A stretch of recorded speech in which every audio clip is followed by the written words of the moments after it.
আসসালামু আলাইকুম। সংবাদে আপনাদের সবাইকে স্বাগত জানাচ্ছি। আমি ফিরোজ তোহা। শুরুতেই আরবে কেবলস সংবাদ শিরোনাম।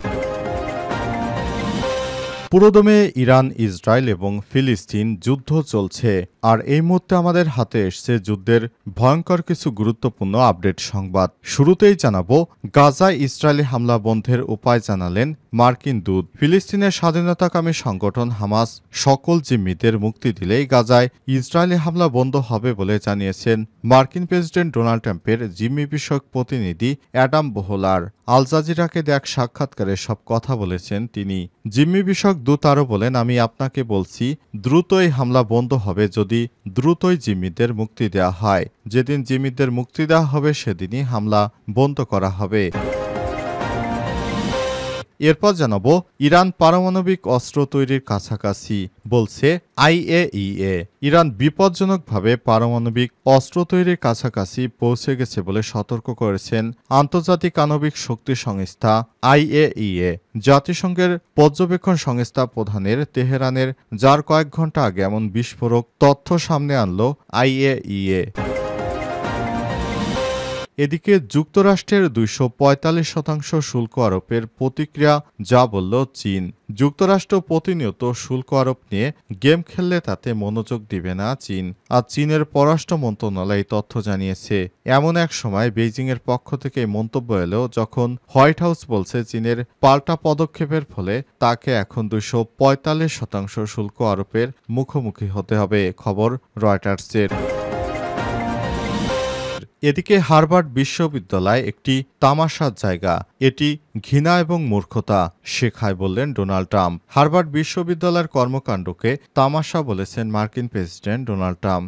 বিশ্ববিদ্যালয়টি বাইরে রাজনৈতিক তদারকি মানতে অস্বীকৃতি জানানোর পরিপ্রেক্ষিতে শিক্ষা প্রতিষ্ঠানটির সরকারি গবেষণা তহবিল বাতিল করা উচিত বলে মন্তব্য করেছেন তিনি। খবর দ্য গার্ডিয়ানের। ট্রাম্প নিজের সামাজিক যোগাযোগ মাধ্যম ট্রুথ সোশ্যালে লিখেছেন, হার্ভার্ড একটি সম্মানজনক শিক্ষা প্রতিষ্ঠান হিসেবে আর বিবেচিত হতে পারবে না। একে বিশ্বের সেরা বিশ্ববিদ্যালয় বা কলেজগুলোর কোনো তালিকায় রাখা উচিত নয়। উল্লেখ্য, ফিলিস্তিনিদের পক্ষে হার্ভার্ড তাদের আন্দোলনে ভূমিকা রাখার কারণে ট্রাম্প এসব কথা বলেছেন।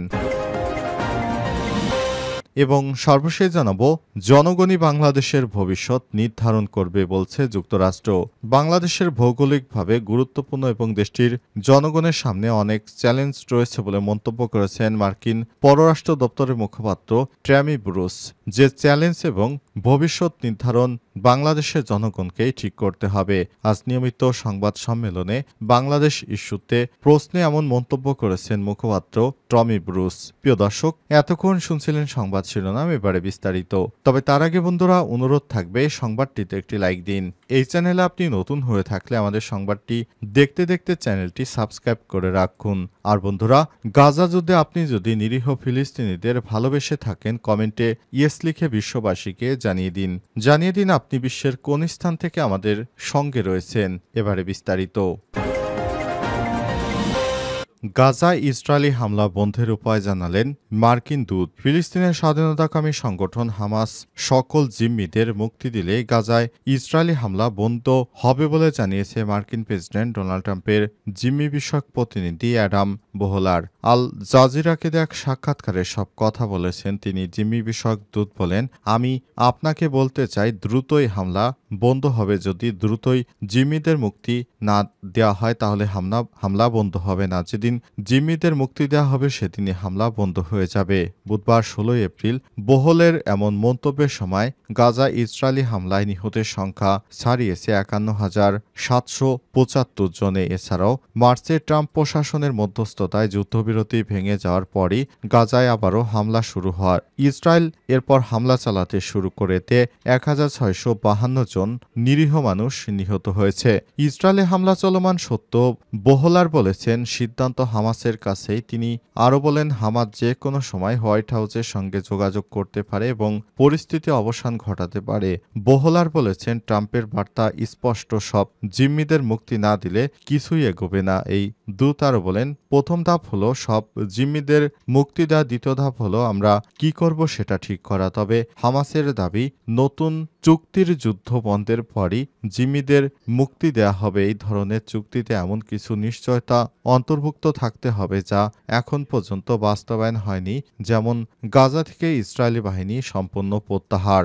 এর আগে ইসরায়েলের সঙ্গে ৬ সপ্তাহের যুদ্ধবিরতিতে ৩৩ জন জিম্মিকে মুক্তি দেয় হামাস। এছাড়াও এসব জিম্মির মুক্তির বিনিময়ে গাজায় একাধিক মানবিক সহায়তা পাঠানো হয় এবং ইসরায়েলি কারাগারে বন্দী থাকা ফিলিস্তিনিদের মুক্তিতে বাধ্য করা হয়। যুদ্ধবিরতির দ্বিতীয় ধাপে প্রধান শর্ত ছিল সকল জিম্মি মুক্তির বিনিময়ে গাজায় স্থায়ী যুদ্ধবিরতি। আর তৃতীয় ধাপে যুদ্ধবিরতির চুক্তিতে বলা হয়েছিল নিহত জিম্মিদের মরদেহ হস্তান্তর এবং গাজা পুনর্গঠনের পরিকল্পনা। কিন্তু প্রথম ধাপে যুদ্ধবিরতি শেষ না হতেই ইসরায়েল নতুন করে গাজায় হামলা শুরু করেছে। এই হামলায় নতুন করে ৫ লক্ষ ফিলিস্তিনি বাস্তুচ্যুত হয়েছে বলে জানিয়েছে জাতিসংঘ। ইরানের পারমাণবিক অস্ত্র তৈরির কাছাকাছি IAEA। ইরান বিপজ্জনকভাবে পারমাণবিক অস্ত্র তৈরির কাছাকাছি পৌঁছে গেছে বলে সতর্ক করেছে আন্তর্জাতিক আণবিক শক্তি সংস্থা IAEA। জাতিসংঘের পর্যবেক্ষণ সংস্থা প্রধানের তেহরানে যার কয়েক ঘন্টা আগে এমন বিস্ফোরক মন্তব্য করেছেন তিনি। জাতিসংঘের পর্যবেক্ষণ সংস্থার প্রধান তার সফরে ইরানের সরকারি কর্মকর্তাদের সঙ্গে গোপন পারমাণবিক কর্মসূচি, সাম্প্রতিক ঘটনাবলী নিয়ে আলোচনা করেছেন। IAEA এর প্রধান রাফায়েল গ্রোসি পারমাণবিক অস্ত্র তৈরিকে একটি জিগস পাজল সমাধানের সঙ্গে তুলনা করেছেন। তিনি বলেন, ইরানের কাছে এখন সবকিছু আছে এবং শেষ পর্যন্ত সেগুলো একত্রিত করা সম্ভব হবে।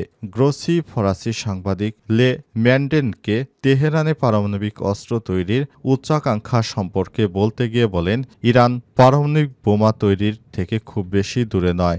IAEA জাতিসংঘের একটি স্বায়ত্তশাসিত সংস্থা। সংস্থাটি বর্তমান 2015 সালের পারমাণবিক চুক্তির সঙ্গে ইরানের সম্মতি তদারকি করার দায়িত্বে রয়েছে। চুক্তিটি মার্কিন প্রেসিডেন্ট ডোনাল্ড ট্রাম্পের প্রথমবারের ক্ষমতা আসার পর ভেঙে যায়। প্রসঙ্গত, ইরানের পারমাণবিক কর্মসূচি নিয়ে তেহরান এবং ওয়াশিংটনের মধ্যে পরোক্ষ আলোচনা গত শনিবার ওমানে শুরু হয়েছিল। আগামী শনিবার দ্বিতীয় দফায় আলোচনা চলবে। যুক্তরাষ্ট্রের 245% শুল্ক আরোপের প্রতিক্রিয়ায় যা বলল চীন। যুক্তরাষ্ট্র প্রতিনিয়ত শুল্ক আরোপ নিয়ে গেম খেললে তাতে আমাদের মনোযোগ যাবে না বলেছে চীন। বৃহস্পতিবার 17 এপ্রিল চীনের পররাষ্ট্র মন্ত্রণালয় তথ্য জানিয়েছে।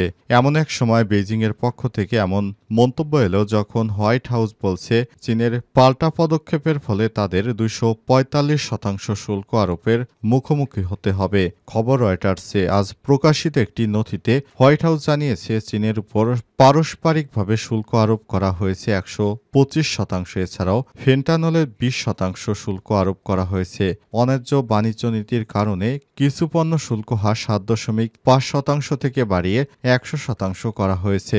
গত 2 সপ্তাহ আগে মার্কিন প্রেসিডেন্ট ডোনাল্ড ট্রাম্পের বিশ্বের বিভিন্ন দেশের উপর অতিরিক্ত শুল্ক আরোপ করেছিলেন। পরবর্তী হঠাৎ করে তিনি চীন বাদ অন্যান্য দেশের উপর আরোপিত পারস্পরিক শুল্ক ব্যবহার করেছেন। চীনও মার্কিন পণ্যের উপর পাল্টা শুল্ক আরোপ করেছে এবং এ বিষয়ে আলোচনার কোনো উদ্যোগ নেয়নি। চীন জানিয়েছে পারস্পরিক সমঝোতা এবং সম্মানের ভিত্তিতে আলোচনা হতে পারে। অন্যদিকে অনেক দেশ যুক্তরাষ্ট্রের সঙ্গে দ্বিপক্ষীয় চুক্তি করার লক্ষ্য নজর দিচ্ছে।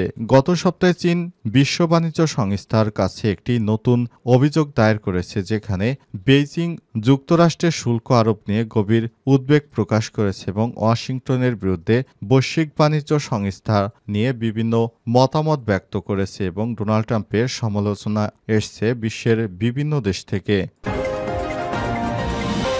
হার্ভার্ড একটি তামাশা জায়গা, এটি ঘৃণা এবং মূর্খতা শেখায় বললেন ট্রাম্প। হার্ভার্ড বিশ্ববিদ্যালয়ের কর্মকাণ্ডগুলোকে তামাশা বলে আখ্যায়িত করেছেন যুক্তরাষ্ট্রের বর্তমান প্রেসিডেন্ট ডোনাল্ড ট্রাম্প।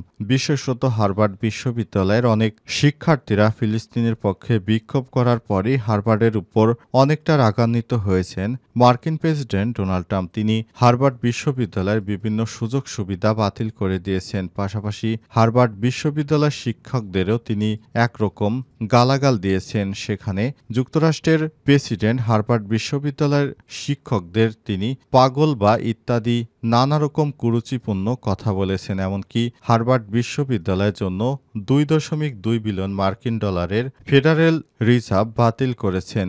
এছাড়াও তিনি হার্ভার্ড বিশ্ববিদ্যালয়ের শুল্ক সুবিধাও বাতিল করতে চাচ্ছেন এবং সেখানে কোনো শিক্ষার পরিবেশ নেই এবং সেখানে কেউ যেন কোনো শিক্ষা গ্রহণ করতে না যায়, এসব নানা রকম বাজে কথা বলেছে। কিন্তু হার্ভার্ড বিশ্ববিদ্যালয়ের পক্ষ থেকে বলা হয়েছে তারা তাদের সাংবিধানিক কার্যক্রম সুষ্ঠু রেখে তারা তাদের পথ চলবে। হার্ভার্ড থেকে এ পর্যন্ত 162 জন পুরস্কার পেয়েছে, কিন্তু বিশ্ববিদ্যালয়টি ভর্তি প্রক্রিয়া, নিয়োগ এবং রাজনৈতিক দৃষ্টিভঙ্গির উপর সরকারি তদারকি মানতে অস্বীকার করায় ক্ষুব্ধ হয়েছে ডোনাল্ড ট্রাম্প। ডোনাল্ড ট্রাম্প বলছে সরকারের কথা মতো বিশ্ববিদ্যালয় চলতে হবে, কিন্তু হার্ভার্ড বিশ্ববিদ্যালয় কর্তৃপক্ষ বলেছে তারা কোনো সরকারের চাপে পড়ে অনিচ্ছ কোনো কাজ করবে না, তাহলে তারা তাদের বিশ্ববিদ্যালয়ের নিজস্ব সত্তা হারাবে। এ কারণে নতুন করে এখন আর তারা কোনোরূপ এই ধরনের সরকারের কথায় কর্ণপাত করছে না। এদিকে বিরোধী দলীয় নেতা সাবেক প্রেসিডেন্ট বারাক ওবামা হার্ভার্ডের এই পদক্ষেপ নেওয়ার কারণে ধন্যবাদ জানিয়েছেন। তিনি হার্ভার্ড বিশ্ববিদ্যালয়ের শিক্ষকদের আন্তরিক ধন্যবাদ জানিয়েছেন যে ডোনাল্ড ট্রাম্পের চাপের কাছে তারা মাথা নত করেনি, তারা স্বতন্ত্রভাবে তাদের শিক্ষানীতি নিয়ে এখনও এগিয়ে যাচ্ছে। এ কারণে হার্ভার্ড বিশ্ববিদ্যালয়ের সাধারণ শিক্ষক সহ যারা একাডেমিক কার্যক্রমে জড়িত সমস্ত শিক্ষকদের এই ধন্যবাদ জানিয়েছেন তিনি।